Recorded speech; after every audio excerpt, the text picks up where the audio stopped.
You know, at the end of the day, I'm tired of talking about ARMs and VA loans and market analysis. What I'd like to talk about is beer. Today we're at Liam's in Thomasville, Georgia, the guest of Scott and Rhonda Foster, and we're going to talk about beer in its most basic form. We'll meet with Jacob Odom and Elliot Glass, the founders of the Big Oak Brewery. Now, they're not Anheuser-Busch.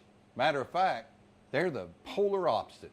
But they know what it takes to start a brewery, how to market a brewery, and the steps we would need to take if we wanted to make beer to sell. Basically, it's my favorite subject, all about beer. We caught up with Jacob and Elliot at the home that for now is doubling as their brewery. Well, the story really starts a couple of years ago. My wife and I were at Fort Walton Beach with some friends of hers, and we went to a little brew pub down there called Props. And I instantly fell in love with the place. The beer was great, food was great, and I looked at Kayla at some point after we left there and we were getting ready to go home, and I looked at her and I said, you know, that's something Thomasville needs. Elliot, he had taken a similar trip, and he went to a craft beer place. And he got back, and he was talking with his wife, and he had this similar thought. And just one day out of the blue, he texts me, he says, hey, you know, what do you know about starting a business? And I responded, I said, well, it depends. What kind of business are you wanting to start? And he said, well, I'm wanting to start a brewery. Okay, perfect. So let's get started on this. Let's get to work. Elliot, can you walk us through? I've always heard of a brewery. What does it take to brew beer? We could talk for hours about what it takes to make beer, but in simpler terms, it's about a 5-step process.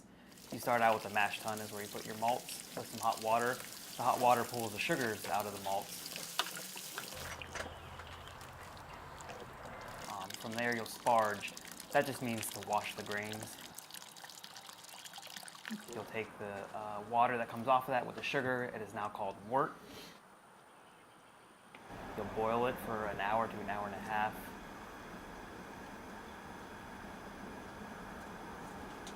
From there, you'll add your hops. That's what gives you your bitterness, as well as aroma and flavor.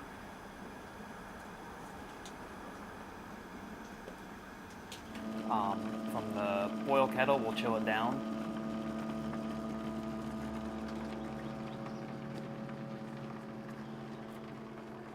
And then once we get to about 62, 63 degrees, we'll put it in our fermenters.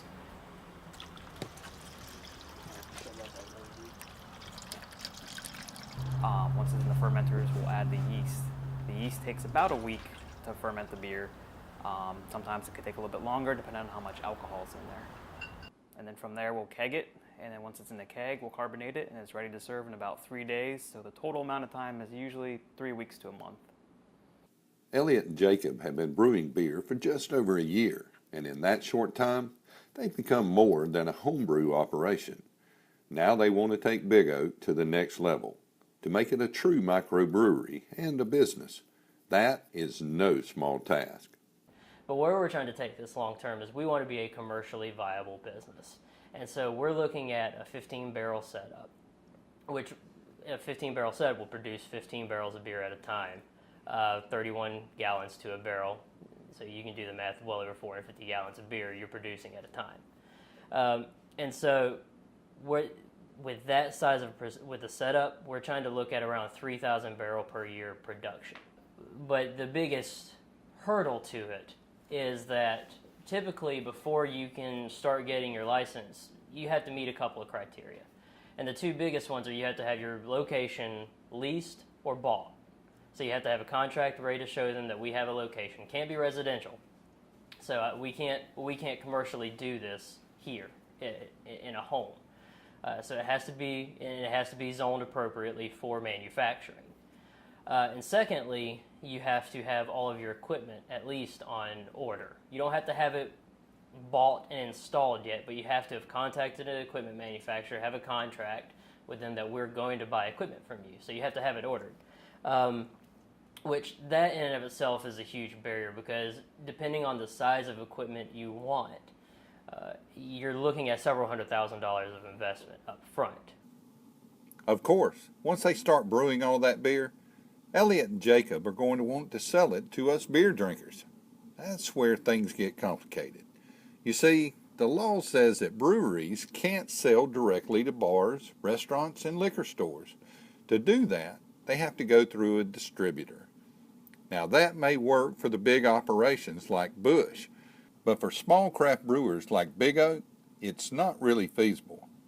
But like the song says, the times they may be a-changin'. This year, the Georgia legislature is considering a bill that would allow a small brewery like Big Oak to sell directly to the public. But the current law would allow us to sell, from my understanding of how it's being proposed, is we would be able to sell up to 3,000 barrels out of a tasting area direct.